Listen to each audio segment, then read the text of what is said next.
Good morning. Welcome. Not yet, but we're not online yet. I always forget to read the ball. I'll do it again. It's on now? Okay. Good morning and welcome.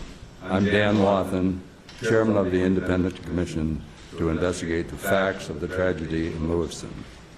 I'm joined today by the other members of the Commission, and I'd like them to step up and introduce themselves in this place. Good morning. I'm Paula Silsby, a former federal prosecutor. Good morning. My name is Deborah Bader. I'm a retired forensic psychologist. Good morning. My name is Jeffrey Rushlow. I was 37 years as a prosecutor and 5 years as a district court judge. Good morning. My name is Dr. Anthony Ng. I'm a practicing psychiatrist in Bangor, Maine. Good morning. My name is Ellen Gorman. I'm a former member of the Maine Supreme Judicial Court. Good morning. My name is Toby Dilworth. I'm a former federal prosecutor in Maine, and I am now in private practice. I really thank each of these people for being here today and for the work that they've put in and the dedication over the past 9 months. I want to begin this morning by acknowledging the victims, the survivors, and all the family members impacted by the shootings in Lewiston on October 25th, 2023, who are either here today or hopefully watching this on live stream. I would also point out that the report that we just handed out is online now, so it's available generally. None of us can begin to imagine the pain that you people have experienced on that terrible day, nor the hurt with which you continue to live. Despite, or maybe because of, that agony and grief, many of you chose to share your very personal stories with the Commission right here in this room for some, either privately or publicly. We remain impressed by your courage and your resilience, and we thank you for your determination to help this Commission fulfill the mission that the Governor and the Attorney General laid out for us last fall. At our core, this purpose of this Commission was to determine the facts of what happened in Lewiston on October 25th and in the months that led up to it, and the law enforcement response following the shootings. The Commission was asked to conduct its work in public to the greatest extent possible and to issue a formal public report detailing the findings upon the conclusion of their investigation. And that's what we're here to do today. We delivered the report.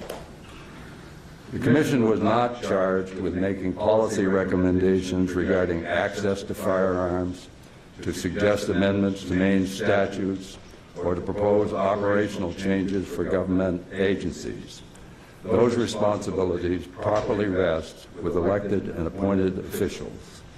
The Commission's responsibility was to find the facts so that law enforcement, military leaders, the public, and elected and appointed officials can make informed decisions to reduce the risk of such tragedies in the future.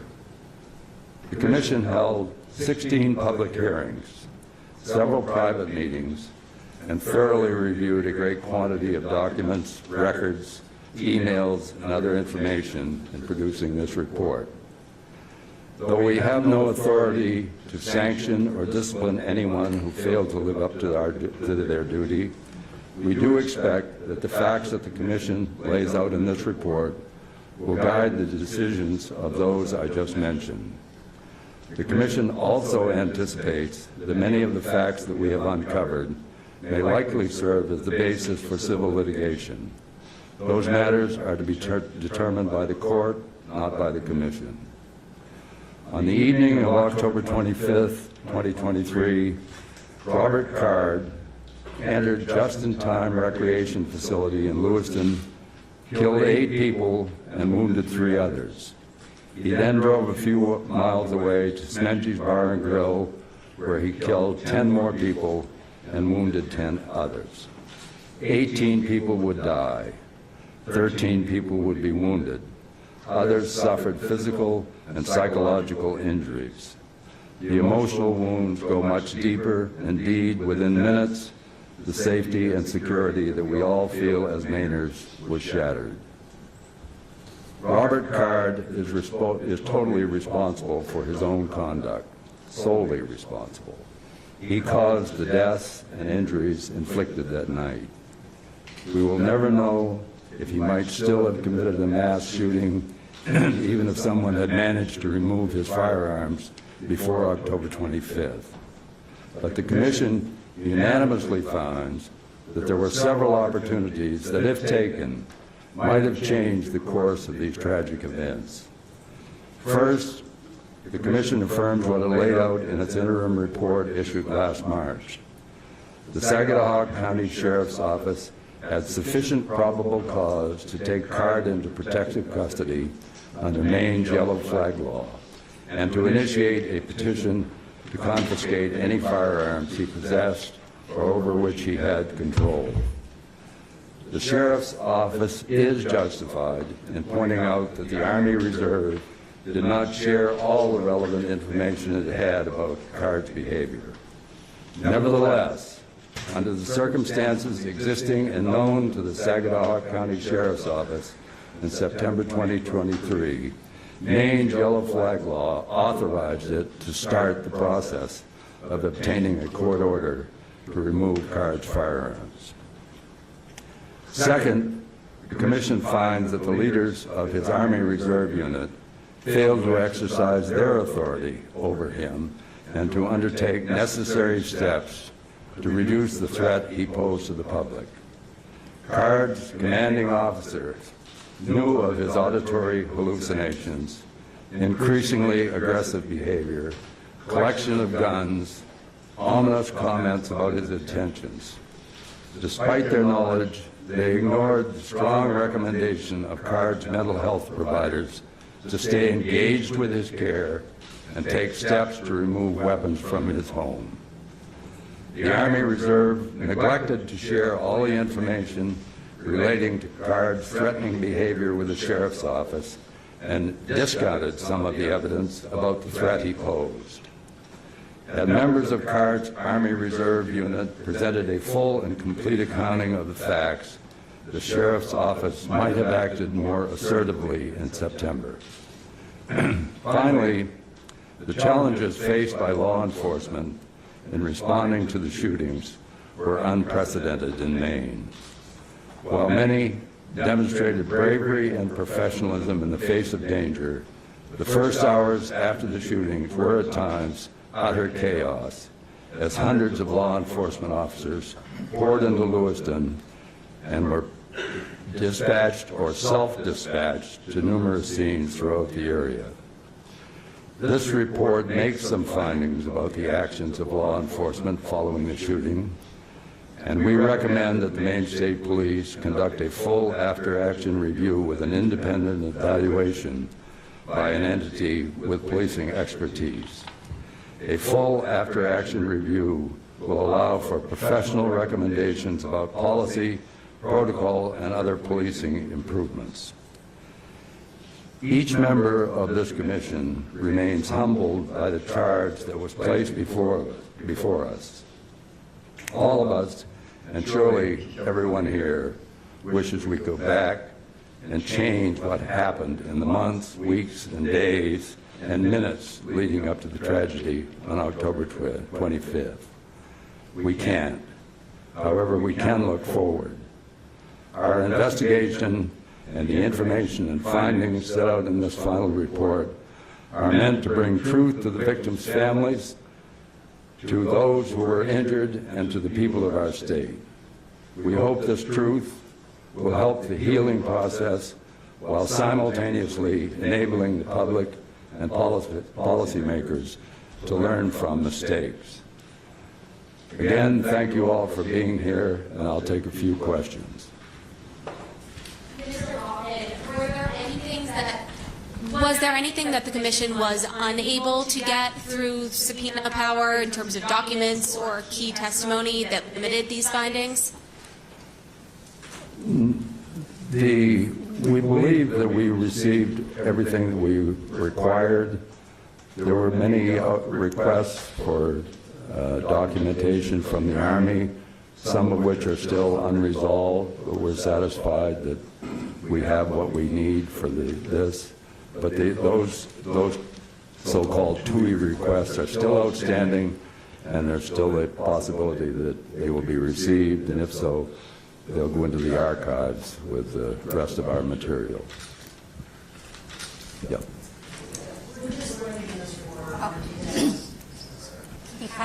Mr. Chair, could you describe some of the challenges that the Commission had in working with the Army and the Army Reserve in sharing information from their own investigation that would also support your report here?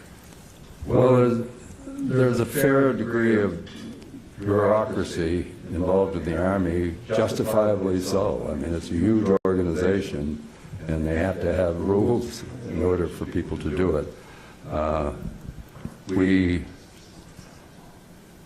It was very slow. It was very slow in getting responses, but we received responses, and in some respects we had very good cooperation from the Army. But there were the document requests, and the TUI process was slow, and it's as witnessed by the fact that there's some still outstanding, and that's the nature of the organization. Yeah. We're just learning in this report more details about Robert Card's discharge from the Four Winds Psychiatric Hospital in New York, and why a court hearing to consider his involuntary commitment was abruptly canceled. Right. But it appears like the hospital looked at 6 factors to consider his discharge, including his aggression and his suicide risk and medication compliance.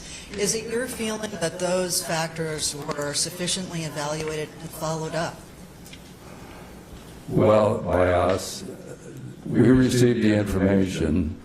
We considered it. We actually had an interview with the attending psychiatrist, and because of legal concerns, that wasn't a public interview, but we did have it, and we at least feel it is acceptable. It will be I'm sure there will be civil litigation, which will draw a finer point on that. Can you tell us what happened after the public hearing with Patricia Maloney over Zoom that happened, I think it was your last public hearing? Did you hold any behind doors hearings after that to learn more about what happened at Four Winds? I believe we did, yeah. I mean, I think what I just referred to, the attending psychiatrist was, we worked that out, yeah. That was just follow-up. That was after the Patricia Maloney Zoom. Yes, yeah. Okay. I would just like to clarify here, following up. You say that you expect that there will be civil litigation related to the discharge from the hospital, but unlike some of these other agencies where you've pointed to specific steps they should have taken, I haven't seen anything like that in the report. So just to be really clear here, have you found that the hospital took appropriate steps, or were there alternative systemic failures here when it comes to that discharge? We set forth the facts as we determined them to be, and they're in the report. And I'd let the report speak for itself in that regard. Chief Justice Wath and Ben Gideon, who along with Travis Brennan represent the families in the mentioned civil matters, will you be sharing the documents that were obtained by the Commission and reviewed in connection with your investigation with the public and with the families? Right. All of the documents, including our notes, everything that we have, is going to be eventually into the state archives, and Ann Jordan and Brian McMaster are going to supervise that process of getting it to the state archives, and they'll be shared. I'm sure there'll be some of them that will require a request in the usual court process to determine whether they're confidential or not. Some of them were given to us in a confidential way and said you cannot reveal these publicly. So, but they'll be, everything will go to the state archives, and it'll be available there. Chair, you mentioned the unanimous recommendations, but could you speak to whether there were any internal debates or disagreements over what this final report entailed or how far to go with it? No, there were none. We worked very hard, and we had some of the longest editing sessions I've ever participated in my life, and we worked out our agreements, and we worked out very precise language which accurately portrays our collective views, all 7 of us, and the staff was involved in many of these discussions. And so that's why we really want the report to speak for ourselves. I cannot summarize accurately except to say what we found unanimously without disagreement is reflected as fact in that report. Hi. There's been a lot of discussion about the yellow flag here in Maine. Right. Can you clarify what your contact was with the New York State Police and the psychiatric facility, and whether your commission believes the red flag in New York could have been and should have been used? We considered that, and we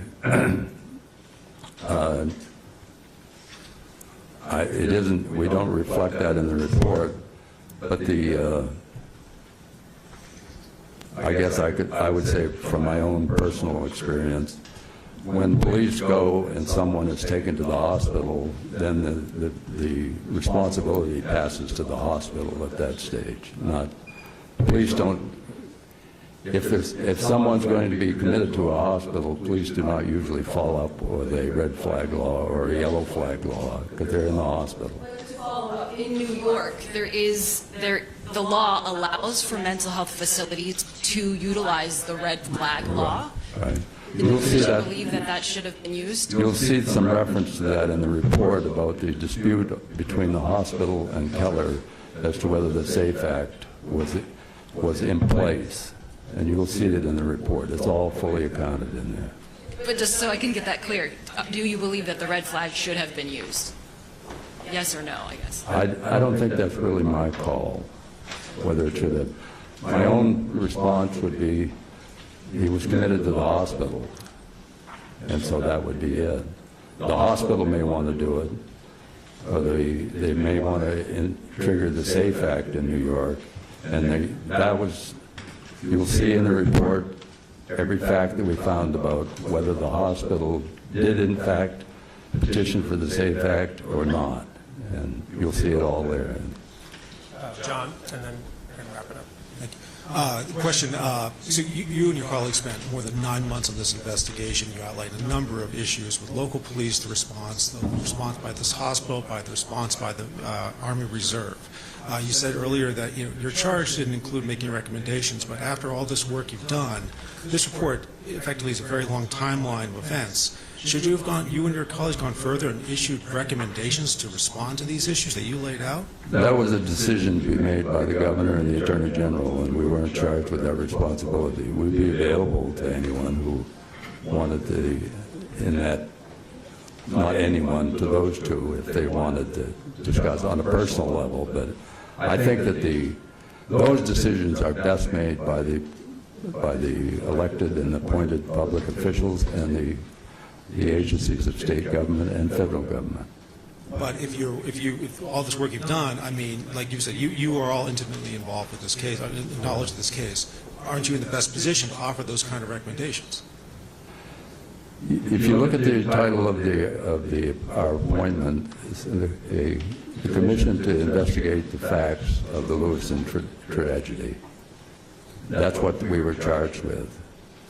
Whether we're in the best position, I would say I'm not in the best position to comment upon policing recommendations because I'm not familiar with policing and I'm not familiar with other aspects of it. But we've found the facts, and from those facts, people will draw their own conclusions. I read this morning in the Portland Press-Herald a op-ed piece where a former Army officer was drawing conclusions as to the changes that should be made in Congress about the supervision of Army Reserve people, and that it shouldn't be confined just to when they're on duty and on base, that it perhaps should be broader. And that was a very good suggestion. That's one that will rise out of these sorts of fact findings. People will see this was the facts, what is the recommendation? Your report is very critical of Saginaw County Sheriff's Office and of the U.S. Army Reserve folks. As I said, your report is very critical of the U.S. Army Reserve and leaders of the unit that CARD was in, and it's also critical of the Saginaw County Sheriff's Office for what they didn't do prior to October 25th. Unless I skimmed the report too quickly and missed it, the report seems rather silent, though, on the performance of the Maine State Police after the shooting, including the manhunt that went on for a couple of days. Are there no criticisms of the Maine State Police that the Commission found, things that they could have done better? And how come the Commission didn't make an after-action report happen in these past 10 months, if you're calling for one now? In the report, you'll find, I believe, that the fact that the information about the overflow lot came to the state police but was not conveyed to the people who were in charge of the manhunt. That's a fact. That's something that they should address, how that happened. I've forgotten the second part of your question. You mentioned in your remarks that there should be an after-action report that more thoroughly finds conclusions about the police performance. How come you didn't do that in the past 10 months or make that happen? Well, number one is the Maine State Police conducted an after-action report with the Pennsylvania State Police regarding certain aspects of it, and we received that and had a copy of it. We think that the broader after-action should be done, and we chose to encourage them to do it, and I suspect there will be no doubt that they will do it. And we think that it's appropriate that people with expertise in policing policy, procedure, and protocol should conduct that and make it available, and that's our conclusion. We could have done it, but we weren't appointed to hire people to do things. We were appointed as an independent commission. So we weren't commissioned, we weren't authorized to, we could have done it, but it was inconsistent with the charge. Even with your subpoena power, was there any agency or individual who did not cooperate or who eluded you, someone you wanted to talk to?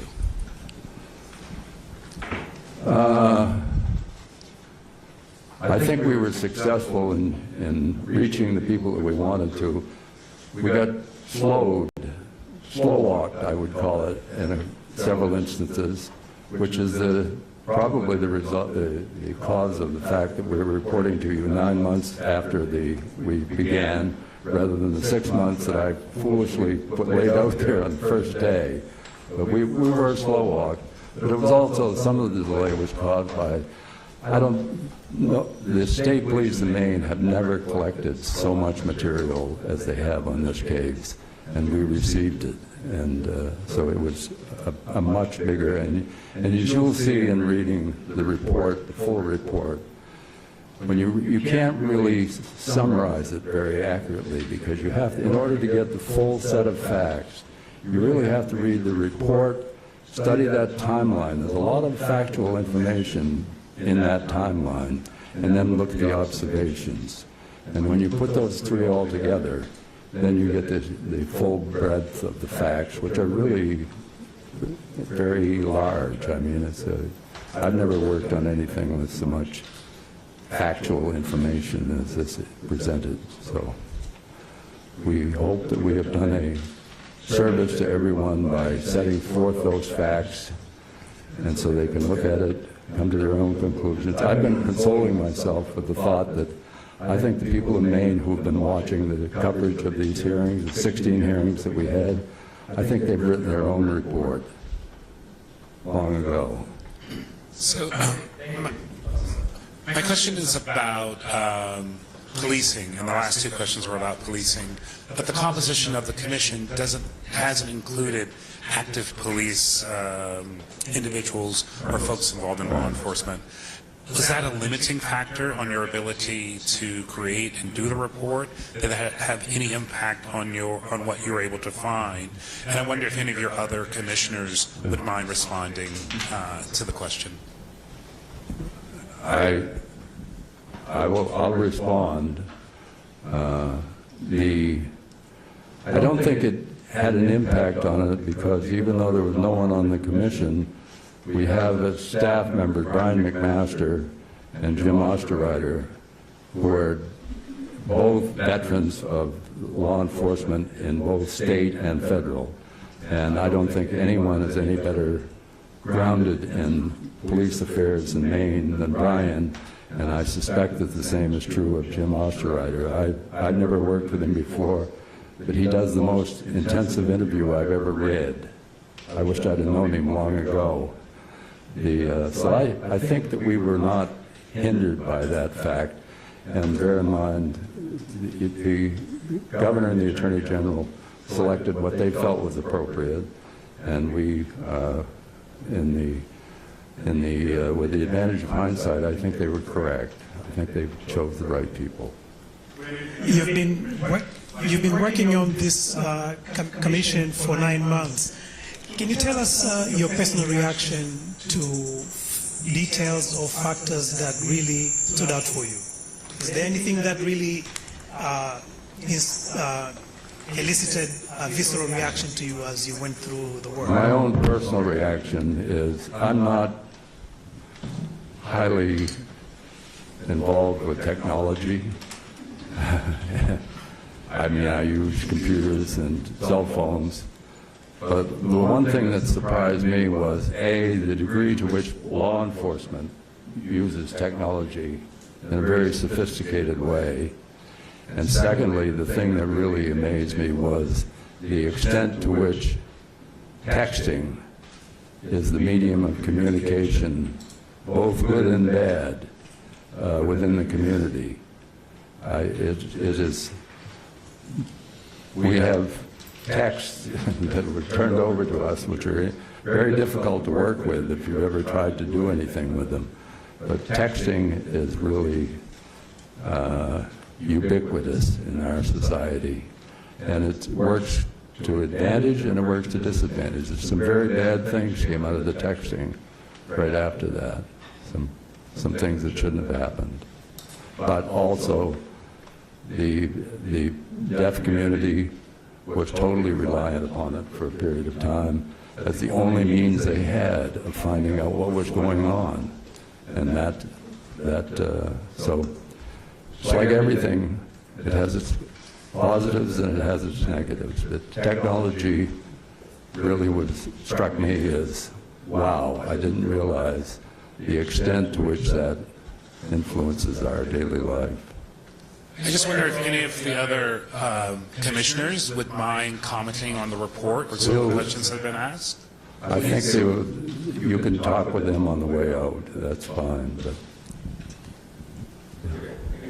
thank you very much. Thank you all for coming, and we appreciate your interest and your support during these past 9 months. Thank you.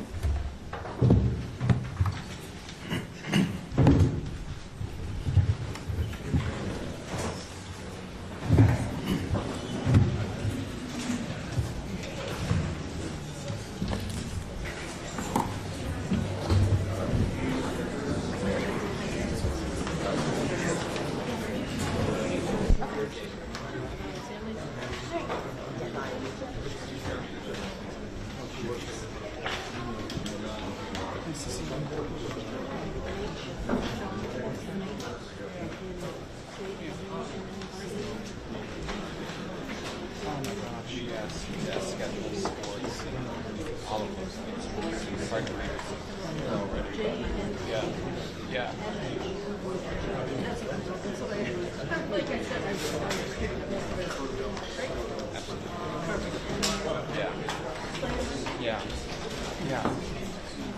Thank you so much.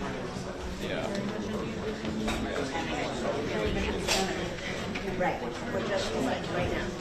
Yeah, thanks again for patient. It's such a conflict right around what's helpful, and it changes every day. Excuse me. We're doing the best. The attorneys for their families should speak now and here. Oh, okay. Perfect. Attorneys for the families are just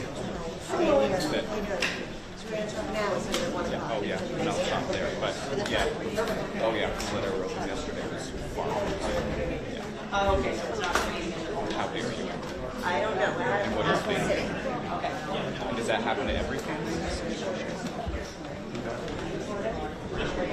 Right. That's a piece of it, which you know. But regardless, like, do you guys have any compassion or confidence around how to support them?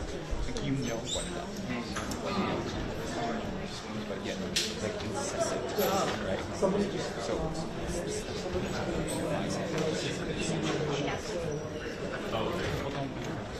that's what happens. But I'm just saying, that's the stuff that happens that people don't understand. That families have to deal with. But it happens immediately. Right? So it's just like, yeah, that's the stuff that, and these families experience it too. And that's the reason why they need support. Like mental health. Yeah. Yeah. Everyone's been very patient.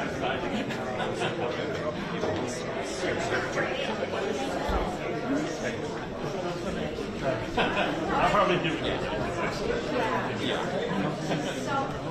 I want to follow up. We're going to keep room for the attorneys for the families. I should ask.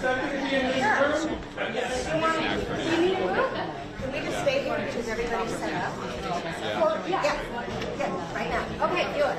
You'll probably see emails. Hold on one second. Let me get yeah. So watch for that.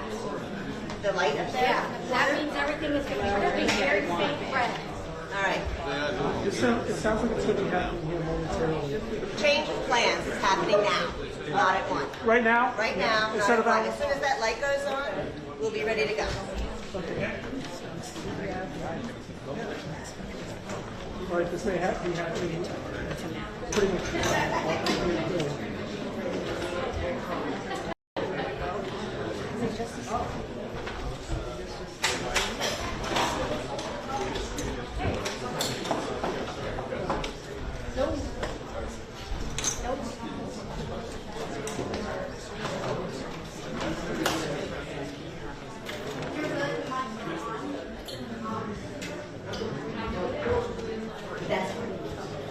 Please stand by.